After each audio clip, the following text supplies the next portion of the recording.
അധികാരത്തിൽ വന്നാൽ ഇത് ബി ജെ പിക്ക് എത്ര സീറ്റുണ്ട്, പ്രതീക്ഷയുള്ള എത്ര സീറ്റുണ്ടെന്നാണ് നിങ്ങളുടെ വിചാരം? കഴിഞ്ഞ തവണത്തെ പോലെയല്ല, തിരുവനന്തപുരത്തെങ്കിലും 4 സീറ്റുണ്ട്, അങ്ങോട്ട് പോയാൽ ചെങ്ങന്നൂരുണ്ട്, പാലക്കാടുണ്ട്, തൃശ്ശൂരുണ്ട്, കാസർഗോഡ് ജില്ലയിൽ ഒരു സീറ്റുണ്ട്. ഇതൊക്കെ ഇല്ലെന്നാണ് വിചാരിച്ചത്. പൊന്നു ജിമ്മി, ഈ ബി ജെ പിക്ക് ഒരാൾ വോട്ട് ചെയ്യുന്നത് വികസനം കണ്ടിട്ടാണെന്നാണ് ഇപ്പോൾ നിങ്ങൾ നിഷ്കളങ്കരെ നിങ്ങൾ കരുതുന്നത്?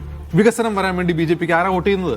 ബി ജെ പിക്ക് വോട്ട് ചെയ്യുന്നത് വികസനം വരാൻ വേണ്ടി. വികസനം വന്നിൽ കഴിഞ്ഞ ദിവസം വളരെ വൈറലായിരുന്നുണ്ട് LPG-യുടെ വില. ഇനി 5000 രൂപയാണെങ്കിലും ഞങ്ങൾ ബി ജെ പിക്ക് വോട്ട് ചെയ്യും. ഈ LPG ക്ഷാമത്തിന്റെ കാലത്ത് പഴയ ഒരു ക്ലിപ്പ് ഇപ്പോൾ വൈറലാവാണ്. എന്താ കാരണം?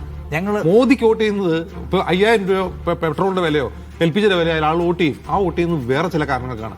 അതേ കാരണം തന്നെയാണ് ഇവിടെ. അത് മറ്റവന്മാരെ പണിയുന്നതിനുള്ള വോട്ടാണ്. അത് നോക്കാം. എനിക്ക് അങ്ങനെ തോന്നുന്നില്ല. അത് അത്ര നിഷ്കളങ്കമായിട്ടും തോന്നുന്നില്ല. അല്ലെങ്കിൽ എന്നാ പിന്നെ ബി ജെ പിക്ക് എവിടെയെങ്കിലും പറയണ്ടേ? ഒരു സംസ്ഥാന പ്രസിഡന്റ് മുഴുവൻ പ്രതീക്ഷയുമായി ബജറ്റ് ദിവസം പേപ്പറും പേനയും എടുത്തിരിക്കുന്നു, ഇവിടെ മാധ്യമങ്ങൾക്ക് മുന്നിൽ നെഞ്ചു വിരിച്ചെന്ന് ബൈറ്റ് കൊടുക്കുന്നു, അവിടെ ചെല്ലുമ്പോൾ ഒന്നുമില്ല. അങ്ങനെയാണെങ്കിൽ ഒരു പ്ലാൻ, ഒരു ഗെയിം പ്ലാനിങ് ഇത് ഒരു ടീം അല്ലേ?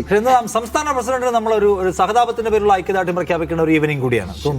ശരി. എന്തായാലും മോദിയിൽ നിന്ന് സ്ഥിരം പല്ലവിയാണ് ഇരട്ട എഞ്ചിൻ സർക്കാർ വരണം, NDA വരണം, എന്നാലേ വികസനം ഉണ്ടാകൂ. ഇവിടെ കോൺഗ്രസും CPM ഒന്നും ചെയ്യുന്നില്ല. എന്തെങ്കിലും ചെയ്യണമെങ്കിൽ, പദ്ധതികൾ ഇവിടെ നടപ്പാകണമെങ്കിൽ BJP വരണം എന്നൊക്കെ പറയുന്നു. പക്ഷേ അങ്ങനെ വരണമെങ്കിൽ ആളുകളെ കയ്യിലെടുക്കാൻ, ജനങ്ങളെ സ്വാധീനിക്കാൻ യാതൊരു പ്രഖ്യാപനവും പദ്ധതികളും ഇപ്പോഴും പ്രഖ്യാപിക്കാൻ കേന്ദ്രം തയ്യാറാകുന്നില്ല, മോദി തയ്യാറാകുന്നില്ല എന്നതാണ് വാസ്തവം.